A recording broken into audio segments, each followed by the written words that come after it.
Welcome to Global Facts. Please subscribe and hit the bell icon for more breaking updates. I don't think people understand just how intense the battle for candy dominance has become. Across Latin America, a new kind of conflict is reshaping the candy aisles. One fought not with armies, but with tariffs, regulations, and shifting tastes. This isn't just a battle for market share. It's a struggle that reflects deeper economic and cultural shifts. The sugar war pits American confectionery giants against the rising economic nationalism of Brazil and Mexico. These countries are not just protecting their markets, they are asserting their identities and economic independence. For decades, U.S. brands dominated, but today, local governments are rewriting the rules to favor domestic producers and address public health. This shift is a direct response to growing concerns over health and the desire to boost local economies. This battle is about more than candy. It's a microcosm of global trade tensions and national pride. The stakes are high, and the outcomes could redefine international trade relationships. The choices made now will decide which brands survive and what consumers find on their shelves. These decisions are being made in boardrooms and government offices, impacting everyday consumers. As we explore this story, we'll uncover the new trade barriers, meet the key players, and reveal the far-reaching consequences of this sweet struggle. The implications go beyond the candy industry, affecting global trade policies. The outcome will ripple from sugarcane fields in Brazil to boardrooms in Chicago, shaping the future of global commerce. The decisions made in this battle will have long-lasting effects on international trade. Welcome to the front lines of the sugar war.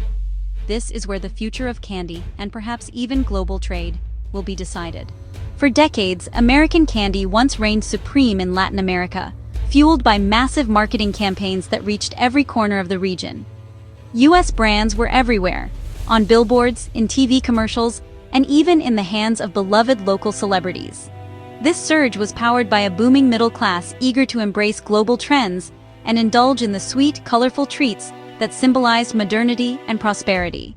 U.S. brands quickly became cultural icons, synonymous with celebration, childhood memories, and everyday indulgence. For many, a taste of American candy was a taste of something aspirational and new. Their dominance was built on powerful branding, efficient distribution networks, and trade agreements that opened up markets across the continent, making American sweets accessible to millions. But as health concerns grew and information became more accessible, consumer preferences began to shift dramatically. 95% of shoppers in the US, Brazil, and Mexico now prioritize natural colors and cleaner labels, seeking transparency and healthier options. Sensing an opportunity, local producers seized this moment, offering more authentic, natural products tailored to regional tastes and traditions, reconnecting consumers with their cultural roots. Proximity to local ingredients gave these brands a unique edge, allowing them to innovate quickly and respond to changing demands. The golden age of unchecked American dominance began to fade as local flavors took center stage. U.S. companies scrambled to adapt, launching new products and reformulating classics. But the rapid pace of change left openings for domestic brands to surge ahead and capture loyal customers. The stage was set for a new era of competition, one where local flavor, health consciousness, and cultural pride would drive the market, reshaping the candy landscape across Latin America. The vacuum left by American brands was quickly filled by ambitious local players, eager to redefine what sweet success looks like in their own countries. Brazil is rewriting its confectionery market rules, using non-tariff barriers to protect local industry and promote public health. New front-of-package labeling laws now require stark warnings on sugary products, hitting American imports hardest. U.S. companies must either reformulate for Brazil or risk sales-killing warning labels. Brazil's Made in Brazil initiative offers tax breaks and loans to domestic manufacturers, boosting local production by 8% in 2025. The government frames these moves as economic sovereignty, ensuring fair competition and safeguarding jobs. American exporters now face a tilted playing field, with local rivals enjoying direct support. This shift reflects a broader regional trend, prioritizing resilient, self-sufficient economies over globalized free trade. Brazil's candy market is now a proving ground for this new protectionist approach. Mexico, facing a public health crisis, has made candy a central target of reform. Mandatory warning labels, black octagons, now flag high-sugar, high-fat products, swaying 60% of consumers to healthier choices. U.S. brands, often triggering multiple warnings, are losing ground as shoppers turn to local alternatives. Strict marketing rules ban cartoon mascots and celebrity endorsements on unhealthy products, undermining decades of American brand building. Traditional Mexican sweets made with natural ingredients and less sugar are thriving, avoiding warning labels and winning back market share. These policies, while framed as health initiatives, also boost local businesses and revive cultural favorites. The result: a resurgence of artisanal brands and a new era for Mexico's candy industry. Public health and national pride now go hand in hand in the Mexican market. The numbers tell the story. U.S. candy exports to Brazil dropped 12% in 2025, marking a significant shift in trade dynamics for the industry. This decline is more than just a statistic. It signals a changing appetite in international markets and a growing preference for homegrown brands. Exports to Mexico have also fallen sharply, down by 15%. This double-digit drop highlights how quickly consumer preferences and market access can change, especially in response to new regulations and shifting economic conditions. Meanwhile, domestic production in both countries is surging. Brazil's local sales are up 9%, as local manufacturers ramp up output to meet rising demand for familiar flavors and trusted brands. Mexican brands have also gained 7% market share since new labeling laws, capitalizing on national pride and consumer trust in local products.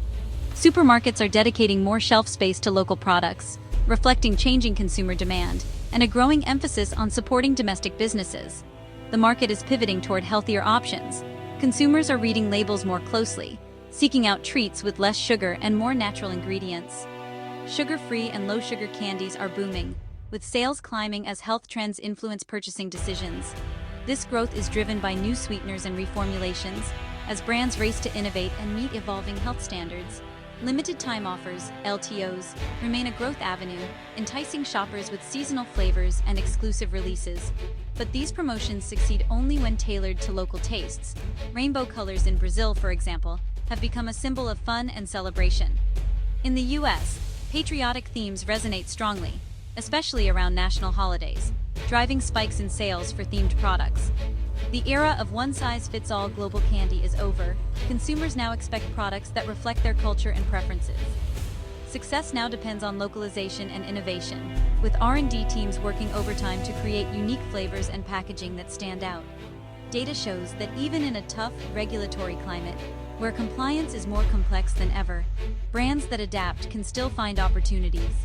The market is fragmenting, but for agile companies willing to experiment, new niches are opening up, from artisanal sweets to functional candies with added benefits. The candy aisle is being transformed by policy, consumer preference, and a wave of creativity. As the landscape evolves, only the most responsive and innovative brands will thrive in this new era of sweets. U.S. candy executives are alarmed, calling Brazil and Mexico's new rules non-tariff barriers that unfairly favor local competitors. Trade groups like the National Confectioners Association are lobbying Washington and the WTO, arguing these policies are punitive and discriminatory. Industry leaders warn that decades of investment are at risk, and future strategies must change. Trade experts see this as part of a global shift. Nations are prioritizing domestic resilience and public health over open markets. U.S. brands must become more agile, local, and responsive to survive. Meanwhile, local industry leaders in Brazil and Mexico celebrate the new playing field, confident in their ability to compete on quality and authenticity. The new rules have sparked a domestic candy renaissance, empowering local producers. The battle lines are drawn: adaptation versus tradition, global giants versus homegrown challengers. The outcome will reshape the industry for years to come. U.S. candy giants are the immediate losers, facing shrinking market share, higher costs, and disrupted supply chains. Some may scale back or exit these markets entirely, impacting American farmers and suppliers. The winners? Domestic manufacturers in Brazil and Mexico, now enjoying growth, government support, and renewed consumer interest. Local jobs and innovation are on the rise, and regional partnerships may strengthen Latin America's candy sector. For consumers, the trade-off is fewer American brands, but more diverse, locally made options, often healthier and more culturally relevant. Prices may rise in the short term, but competition could drive them down over time. Globally, this could inspire other nations to adopt similar protectionist policies, risking new trade tensions. The sugar war is a test case for the future of global commerce. Fragmented, localized, and fiercely competitive, the candy aisle is now a battleground for economic policy and national identity. U.S. candy companies must adapt or risk irrelevance. Reformulating products to reduce sugar and artificial ingredients is now essential to avoid warning labels and regain market share. Localization is key. Brands must tailor products and marketing to local tastes, even partnering with or acquiring regional favorites. Advanced analytics and AI can help companies spot trends and optimize supply chains in this fast-changing environment. In-market manufacturing may become the norm, allowing U.S. firms to benefit from local incentives and reduce export risks. The era of exporting standardized products is over. Survival depends on agility and innovation. Those who invest in local relevance and healthier options will thrive. The new candy market rewards those who move quickly and think globally, but act locally. The sugar war is more than a business story. It's a window into the forces reshaping our world. Candy is now at the crossroads of culture, health, and economics, revealing how everyday products are shaped by global politics and local values. The outcome will set precedents for other industries facing similar protectionist winds. Watch for changes in export data, new product launches, and trade disputes. They'll signal the next moves in this global chess game. Ultimately, the battle for the candy aisle is about more than sweets. It's about who gets to shape the future of trade, health, and identity. As you unwrap your next treat, remember the complex journey it took to reach you. The sugar war is far from over, and its impact will be felt in every corner of the globe. The choices made today will decide what sweetness means tomorrow.